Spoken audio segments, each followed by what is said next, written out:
Just 3 minutes ago, the silence of royal protocol shattered.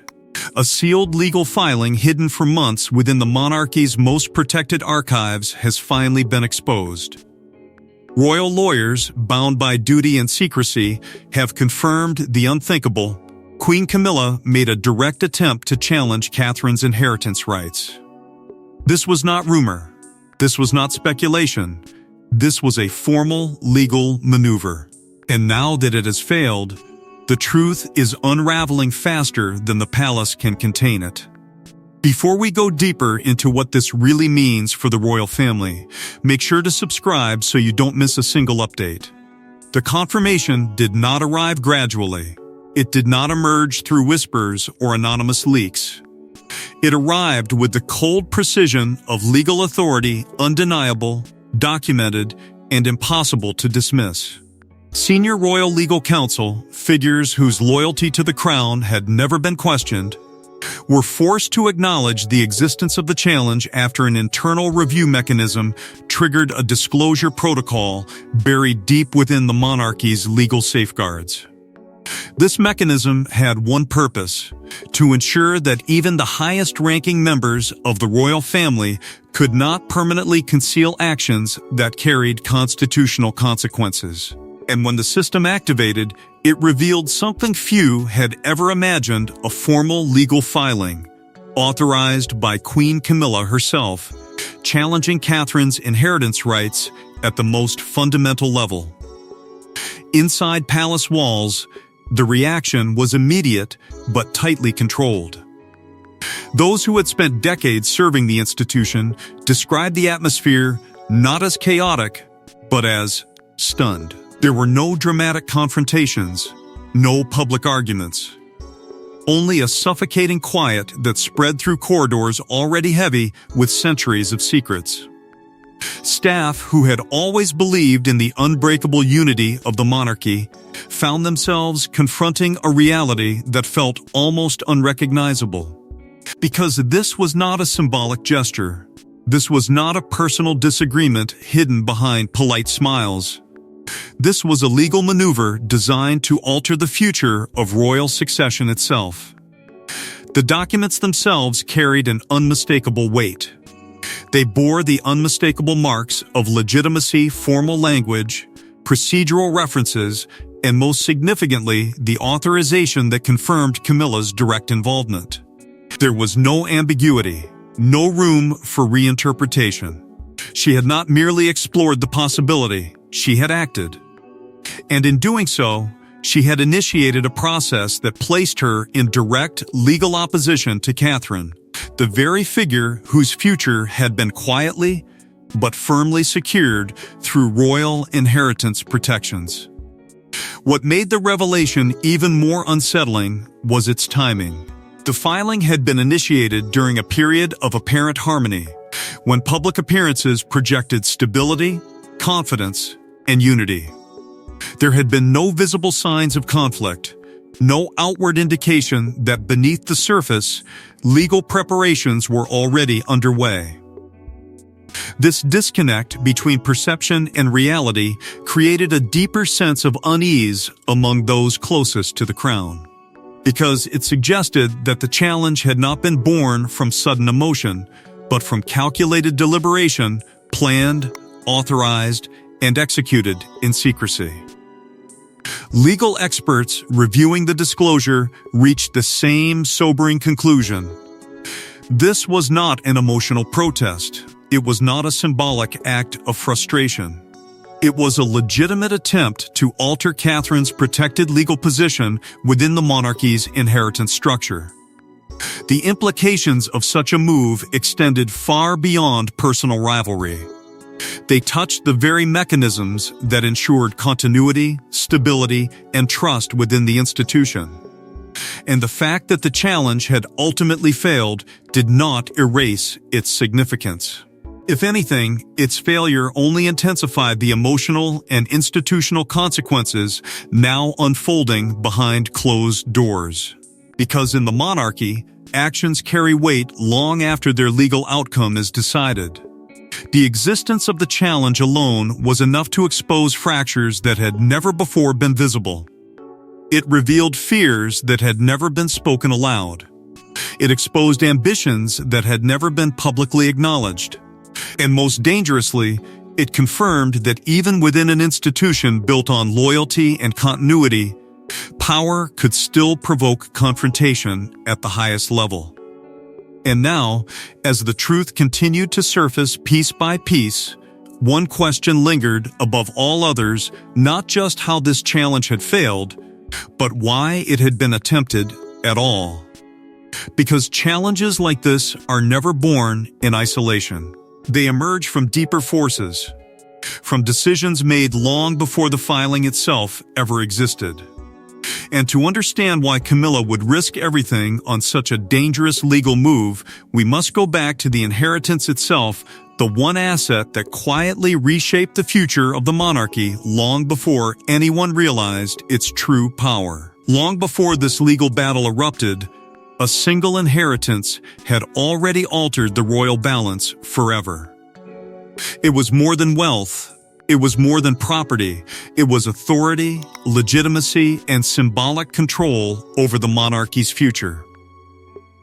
When Catherine became its designated heir, the decision appeared final, permanent, untouchable. But behind closed doors, its true implications triggered fears, insecurities, and ambitions that would eventually explode into open legal confrontation.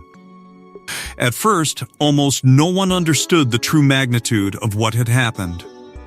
Public announcements framed it as a procedural transition, a quiet transfer of responsibility consistent with tradition. But those who understood the inner workings of royal continuity knew better. This inheritance was not merely ceremonial, it was foundational. It represented control over key institutional mechanisms that defined how authority would flow in the decades ahead. It carried with it not just material assets, but the symbolic architecture of the monarchy's future stability. Whoever held it would not simply inherit property. They would inherit influence, permanence, and an invisible yet undeniable form of power. For Catherine, the designation marked a transformation that few fully grasped at the time. Her public role remained composed, measured, and carefully aligned with expectations. But privately, her position had shifted. She was no longer simply preparing to support the future of the monarchy, she had become embedded within its structural core.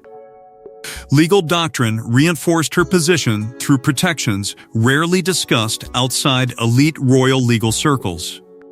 These protections were designed not only to transfer assets, but to preserve continuity by ensuring that once granted, such authority could not be easily disrupted. This was not an ordinary inheritance. It was a legal declaration of trust, carefully constructed to withstand pressure, dispute, and even internal resistance. Within the palace, advisors understood the implications immediately. They recognized that inheritance designations of this magnitude did more than reward loyalty or acknowledge seniority. They shaped the long-term trajectory of royal authority. They determined whose voice would carry weight in moments of institutional uncertainty. They established invisible boundaries lines that could not be crossed without triggering consequences that reached far beyond personal relationships. And while Catherine herself carried the responsibility with quiet composure, her elevation altered the balance in ways that would inevitably affect everyone around her. For Camilla, the shift introduced a complexity that could not be easily ignored. Her proximity to the throne placed her within the center of royal power, yet this inheritance existed outside her reach, secured through legal frameworks that did not bend to proximity or status alone. It represented something final, something definitive, something that signaled the monarchy's long-term confidence in Catherine's role. And while no open conflict emerged, the psychological weight of that reality settled into the institution's emotional landscape. Because inheritance in the royal world is never just about possession, it is about endorsement. It is about the quiet declaration of who the future belongs to. What made Catherine's inheritance especially significant was the emotional trust it represented. The monarchy does not transfer its deepest institutional assets lightly. Such decisions are shaped by years of observation, by measured assessments of character, stability, and resilience. By granting Catherine this inheritance, the institution had effectively placed its future continuity in her hands. It was a statement without words, a decision that communicated confidence more clearly than any public proclamation ever could. And because of the legal protections surrounding it, that decision was designed to endure, shielded from reversal, insulated from interference, and fortified against challenge. Yet with permanence comes consequence. The stronger Catherine's position became, the more its implications echoed quietly through the palace. Not through confrontation, not through open disagreement, but through subtle shifts in perception, in influence, and in emotional alignment. Because even when conflict remains unspoken, its presence can still be felt.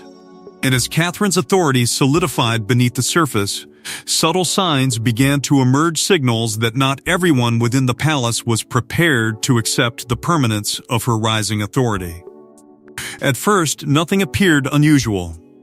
Public appearances remained polished, smiles were exchanged, protocol remained intact. But beneath the carefully choreographed unity, tension was quietly building. Observers began noticing subtle shifts, moments of distance, restrained interactions, carefully controlled conversations. What no one realized then was that these weren't coincidences, they were symptoms. Early warning signs of a legal confrontation already forming behind closed doors. It began with whispers, the kind that never reached the public but traveled swiftly among those trained to recognize the smallest disruptions in royal rhythm. Legal consultations, at first glance routine, began appearing more frequently on internal schedules. They were discreetly categorized, carefully worded, and deliberately separated from the standard succession planning that occurred as part of normal institutional maintenance. But those who understood the patterns knew something was different. These were not routine reviews. These were targeted inquiries, deliberate and precise, focused on one subject, the inheritance that had elevated Catherine beyond symbolic influence and into permanent structural authority. Camilla's interest in the matter did not emerge suddenly. It unfolded gradually, almost imperceptibly, through a series of private briefings requested under the strictest confidentiality. Legal advisors were summoned not for formal proceedings, but for quiet clarification. Questions were asked, not emotional, not impulsive, but strategic. Questions about precedent. Questions about limitations. Questions about whether protections that appeared permanent were truly immune to reinterpretation. Each inquiry, on its own, seemed harmless. But together, they formed a pattern that was impossible for experienced royal legal minds to ignore. Within the monarchy's legal departments, confidentiality protocols intensified. Files were restricted. Access was narrowed. Conversations that once occurred openly were now conducted in isolation, shielded from even senior administrative staff. These precautions were not accidental.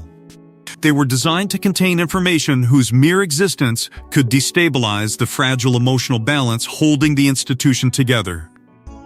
Because the monarchy does not merely survive on law, it survives on perception. And the perception of unity was now quietly under threat. All the while, Catherine remained unaware of the storm gathering around her. Her public duties continued without interruption. Her composure remained unchanged. She moved forward with the quiet confidence of someone whose position had never been openly questioned. But behind the scenes, forces were aligning that would test the very permanence she had been promised. This contrast between her visible stability and the invisible challenge forming in secrecy created a tension that few could fully comprehend. Because the most dangerous conflicts are not the ones fought in public. They are the ones prepared in silence. Senior advisors recognized the danger immediately. Some attempted to intervene, urging restraint, reminding those involved of the consequences that legal confrontation between senior royals could unleash. They understood that such disputes were not isolated events. They carried ripple effects capable of weakening institutional trust, destabilizing alliances, and reshaping emotional loyalties. Their warnings were measured but urgent. Once initiated, legal challenges of this magnitude could not be easily contained. Still, the reviews continued. Legal strategists began examining obscure royal doctrines, ancient legal frameworks that had not been invoked in generations. These doctrines existed in the margins of institutional memory, preserved for theoretical consideration but rarely applied in practice. Yet now they were being revisited, analyzed, and interpreted with renewed intensity. The very act of examining them signaled something profound. It signaled intent. Inside the palace, the emotional atmosphere shifted in ways difficult to articulate, but impossible to ignore. Conversations became more cautious. Trust, once assumed, became quietly guarded. The monarchy had always been a structure built on endurance, on continuity that transcended individual conflict. But now, beneath its centuries-old stability, an invisible fracture was forming. And no one, not the advisors, not the legal teams, not even those initiating the consultations, could fully predict where it would lead. Because once questions evolve into strategy, and strategy evolves into preparation, there comes a point where silence is no longer protection. It becomes momentum. And then, without warning, the legal machinery moved from quiet consultation to irreversible action. There was a moment, a single irreversible moment, when hesitation gave way to action. Royal legal advisors confirmed that Camilla personally authorized the challenge. It wasn't theoretical, it wasn't hypothetical, it was official.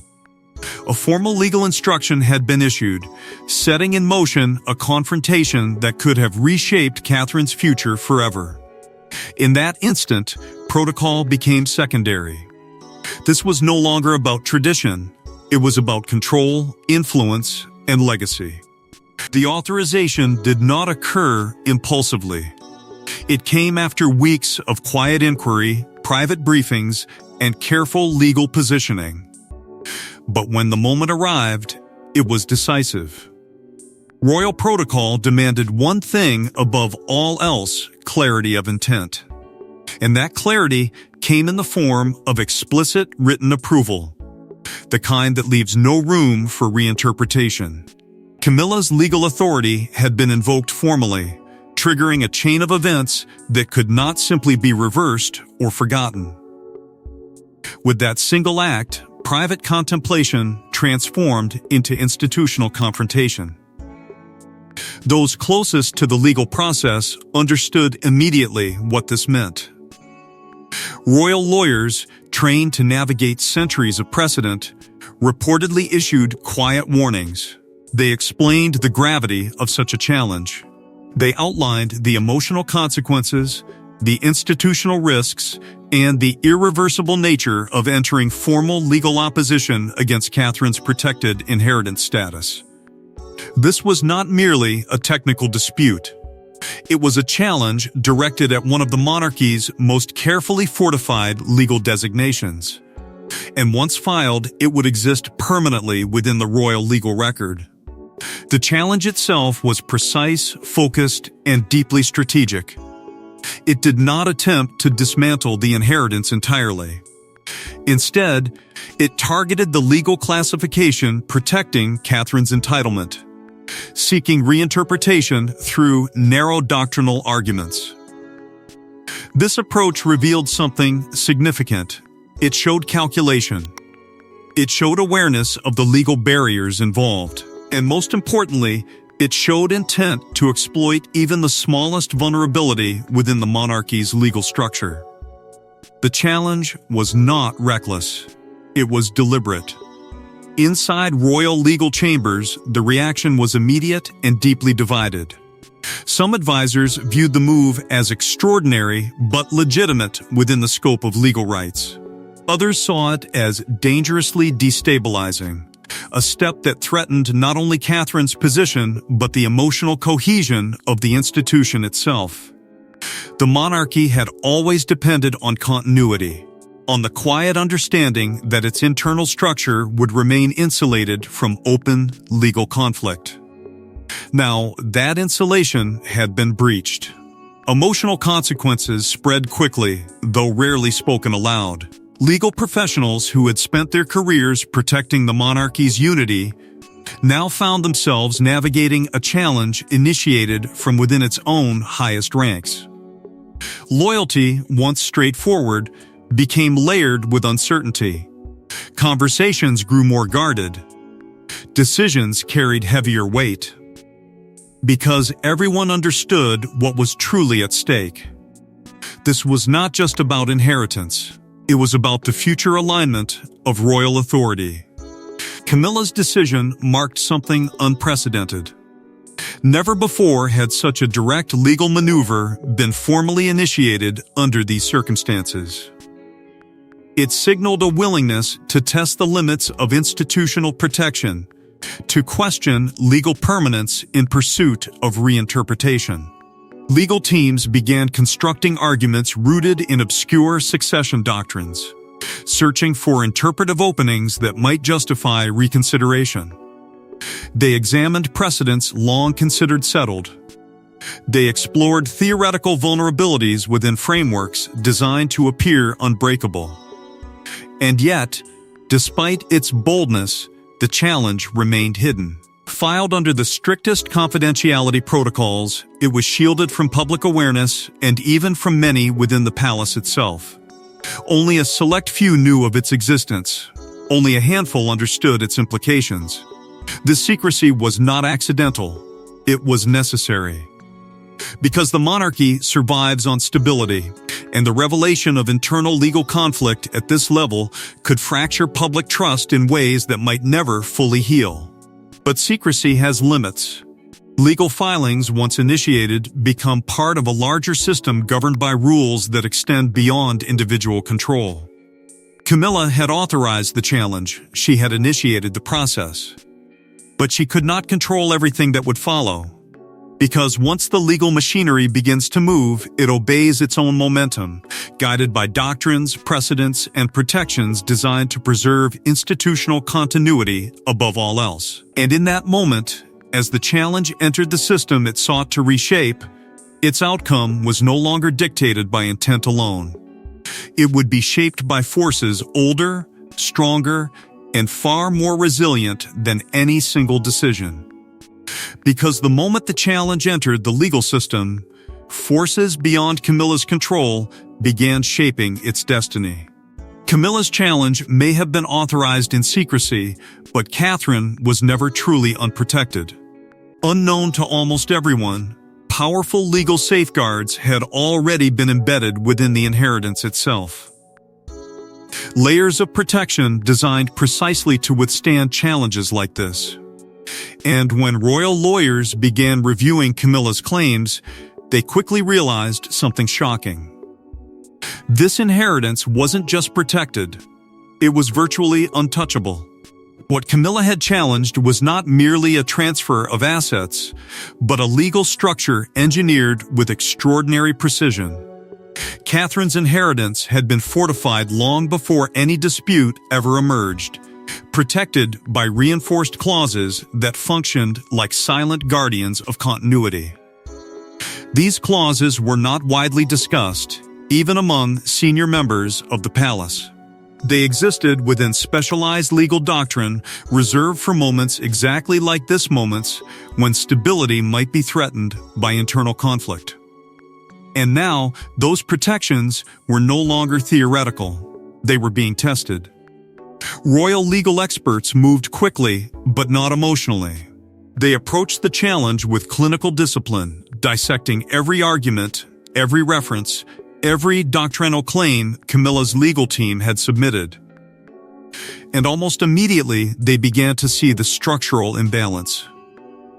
The challenge relied on interpretation. Catherine's protection relied on permanence. The difference between those two foundations was decisive. Interpretation can be debated. Permanence cannot. This distinction changed everything. At the heart of royal legal doctrine lies a principle older than any individual dispute: the preservation of institutional continuity. The monarchy does not allow its foundational structure to be reshaped by personal challenge. Its legal framework exists to ensure survival, to prevent instability from spreading through its core. And Catherine's inheritance had been granted under exactly this principle. It was not awarded casually.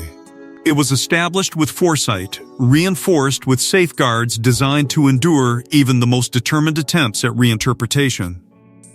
Legal precedent strengthened Catherine's position even further. Every doctrine reviewed, every historical reference examined pointed in the same direction. The inheritance was protected not by a single clause, but by a network of interlocking legal assurances. Each one reinforced the next. Each one narrowed the possibility of successful challenge. And as royal lawyers traced these protections, they reached an unavoidable conclusion. Camilla's challenge, no matter how carefully constructed, was confronting a legal foundation specifically designed to resist disruption. Inside the palace, this realization shifted the emotional balance once again. The quiet confidence surrounding Catherine's position was no longer based on assumption. It was based on proof. Legal teams began preparing formal rejection procedures, not out of defiance, but out of obligation to the institutional framework they were sworn to protect. Their responsibility was not to individuals, it was to continuity itself. What made this moment so decisive was not confrontation, but inevitability. Camilla's challenge encountered barriers that could not be negotiated, influenced, or bypassed. These were not temporary obstacles. They were permanent structural defenses. They had been embedded with purpose, designed by legal minds who understood that the monarchy's future could never be left vulnerable to uncertainty. And now, those defenses were performing exactly as intended. The monarchy's legal framework revealed its true strength not through aggression, but through resilience. It did not react emotionally. It did not retaliate. It simply held firm. And in doing so, it exposed the limits of even the most powerful challenge initiated from within its own highest ranks. For Catherine, this protection operated silently, without announcement, without spectacle. She did not need to defend her inheritance.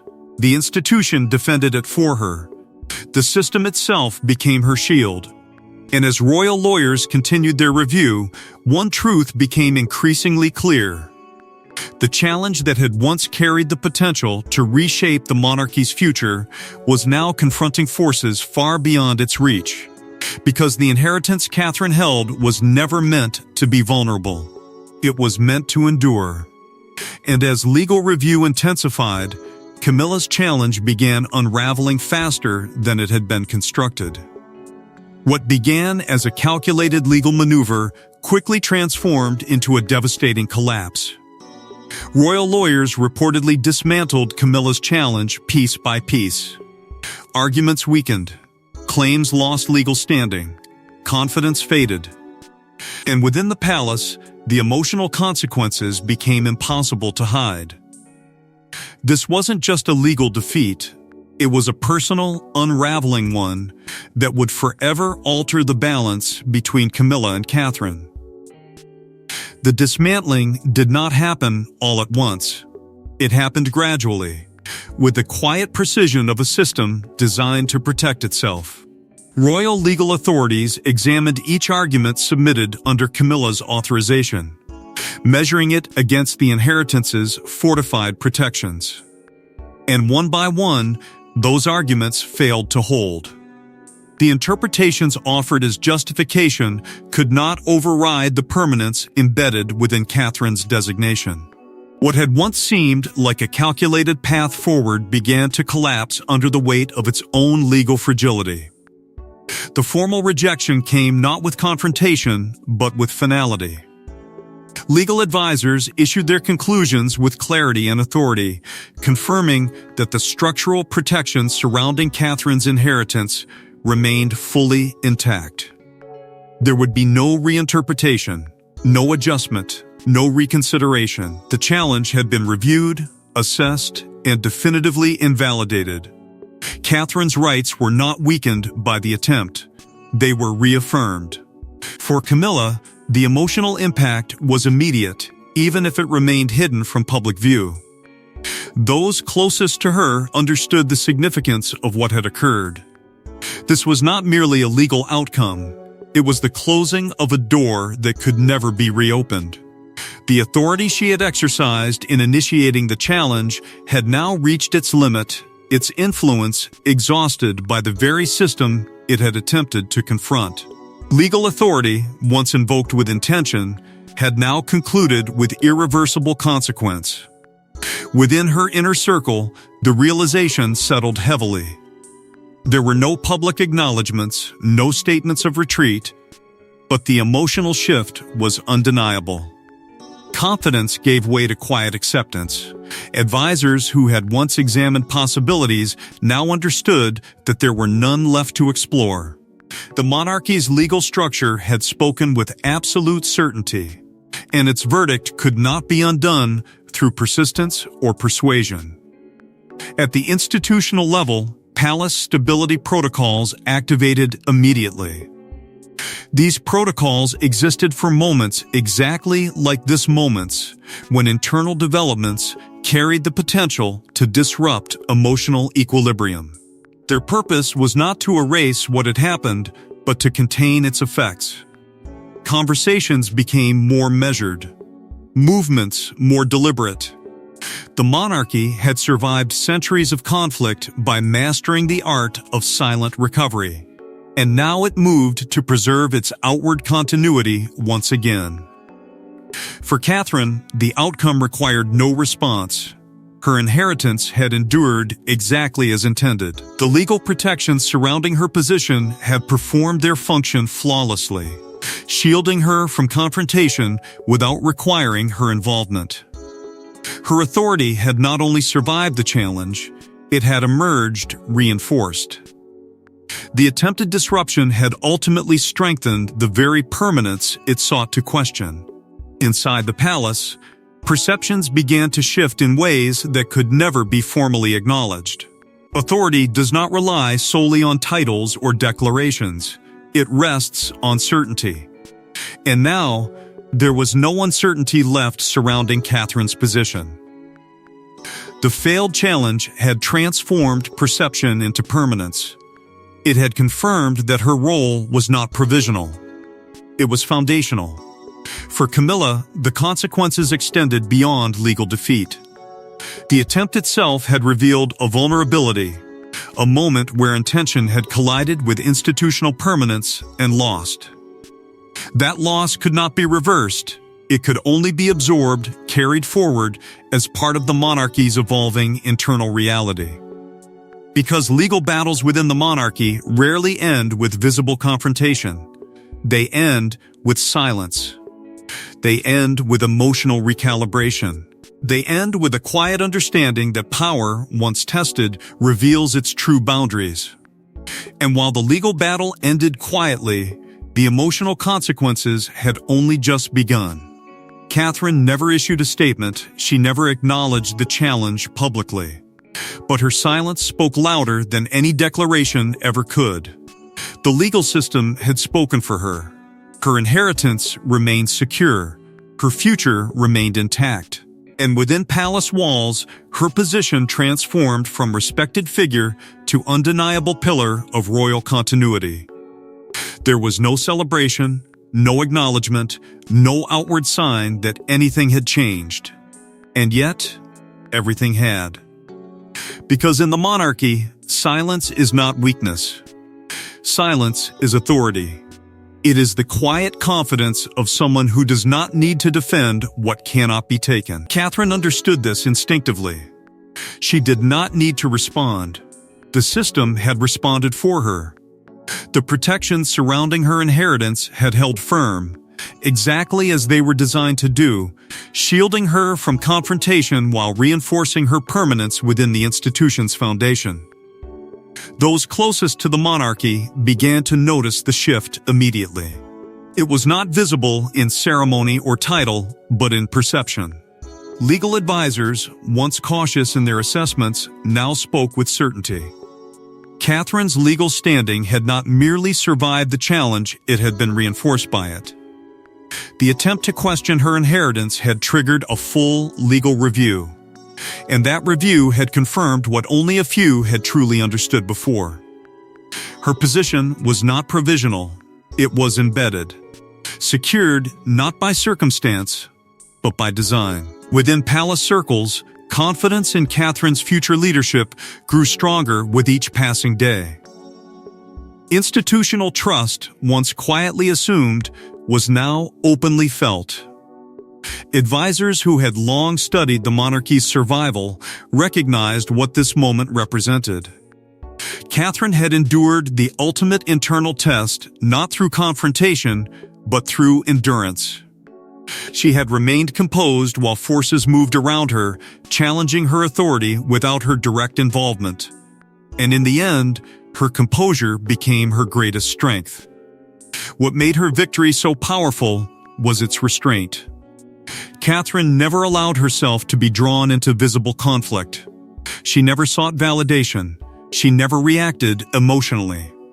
Her silence denied the challenge any emotional foothold. And in doing so, she transformed perception itself. Because power, when it is absolute, does not need to prove itself. It simply exists. Legal teams, recognizing the significance of what had occurred, quietly strengthened the protective frameworks surrounding her inheritance even further. Not because they had failed, but because they had succeeded. The system had worked exactly as intended, and now it would be reinforced to ensure that no future challenge could even approach its foundations. Catherine's legal protections evolved from strong to unassailable. Her position moved beyond dispute into permanence. Inside the monarchy, this moment marked a turning point that few would ever openly acknowledge. Catherine was no longer simply the future of the institution. She had become its emotional and structural center.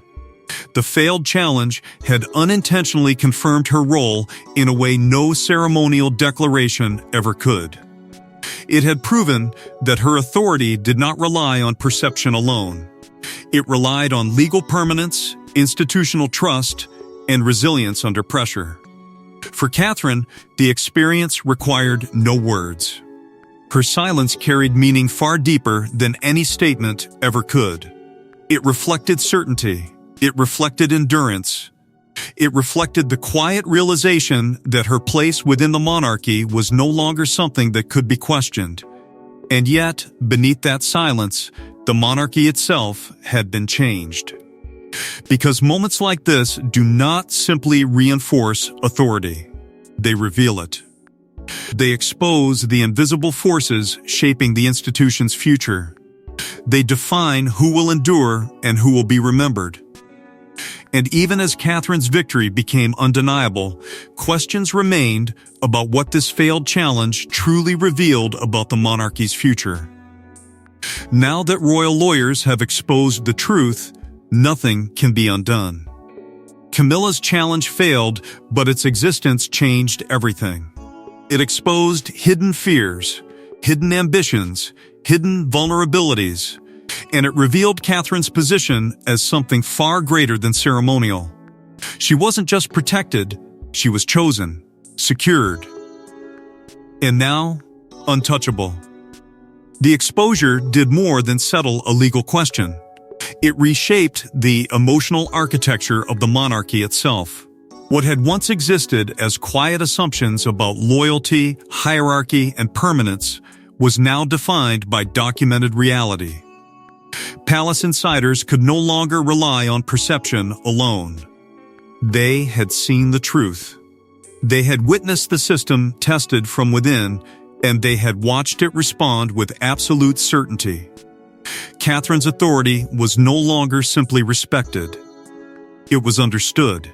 It rested on legal foundations that could not be shaken by influence, proximity, or personal ambition. For Camilla, the failed challenge revealed a boundary that even royal status could not overcome. Her attempt had not been weak. It had been calculated, deliberate, and formally executed. And yet, it had failed completely. Not because of emotion, not because of resistance, but because the institution itself had already decided its future. The monarchy's legal framework had exposed its own limitations not in strength, but in flexibility. Some decisions, once made, cannot be undone. Some inheritances, once granted, cannot be reclaimed. Within palace walls, unity did not collapse, but it changed. Emotional consequences lingered in ways that could never be formally acknowledged. Trust became more measured. Loyalty became more conscious. The monarchy had survived the challenge, but survival always carries memory. And memory reshapes behavior. Those who served the institution understood now, more than ever, that beneath the pageantry and tradition existed a system governed not by sentiment, but by permanence. For Catherine, the outcome required no adjustment. Her position had evolved beyond vulnerability. She was no longer simply the heir to responsibility. She had become its embodiment. The failed challenge had done something no ceremony ever could. It had confirmed her future not as possibility, but as inevitability. Her influence would not arrive suddenly. It would unfold gradually, naturally, supported by the same legal permanence that had protected her when it mattered most. Outside the palace, perception shifted just as powerfully. The exposure altered how the monarchy was understood. It revealed its hidden strength. It revealed its internal discipline. And most importantly, it revealed Catherine's role within it, not as a participant in its future, but as its anchor. Public confidence, once rooted in tradition alone, now rested on proof. The monarchy had been tested, and its chosen successor had emerged untouched. What remained most striking was not the challenge itself, but what its failure revealed. It revealed that succession stability was not dependent on personality. It was secured through structure, through doctrine, through foresight that extended far beyond any single moment. Catherine's inheritance had not survived by chance. It had survived because it was designed to endure, and with that endurance came inevitability. The future of the monarchy no longer felt uncertain. It felt defined. Catherine's role was no longer something observers speculated about. It was something the institution itself had confirmed. The system had chosen its path.